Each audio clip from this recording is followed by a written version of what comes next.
여러분 안녕하십니까? 특집 KBS 9시 뉴스입니다. 비상계엄 사태를 수사 중인 검찰이 윤석열 대통령을 상대로 오늘 소환 조사를 시도했던 걸로 확인됐습니다. 이에 윤 대통령은 응하지 않았습니다. 현직 대통령이 검찰의 소환 조사 대상이 된 건 헌정사상 처음입니다. 검찰의 취재기자가 나가 있습니다.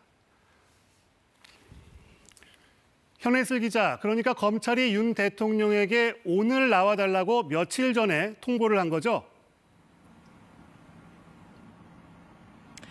네, 검찰 비상계엄 특별수사본부는 지난 11일 윤석열 대통령에게 소환 조사를 통보했다고 밝혔습니다. 김용현 전 국방장관을 구속하는 등 군 관계자 등을 상대로 전방위 수사를 진행해온 검찰이 이제 비상계엄 사태의 정점에 있는 윤 대통령에 대한 직접 조사에 착수한 겁니다. 검찰은 윤 대통령에게 오늘 오전 10시까지 출석해달라고 통보한 것으로 알려졌습니다. 검찰은 용산 대통령실로 관련 공문을 보내고 우편으로도 출석 요구서를 보냈지만 윤 대통령은 오늘 출석하지 않았습니다.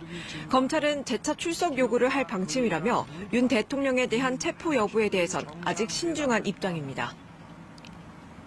비상계엄 사태에 관여한 혐의를 받는 군 장성들에 대해 구속영장이 잇따라 청구됐군요. 네, 검찰 특수본은 오늘 박안수 육군 참모총장과 곽종군 특수전 사령관, 이진우 수도 방위사령관에 대해 구속영장을 청구했습니다. 박 총장은 비상계엄 당시 계엄 사령관을 맡았고 곽 특전 사령관과 이수방 사령관은 국회 등에 대한 군 병력 투입에 관여한 핵심 피의자들입니다. 모두 내란 주요 임무 종사 혐의를 받고 있습니다.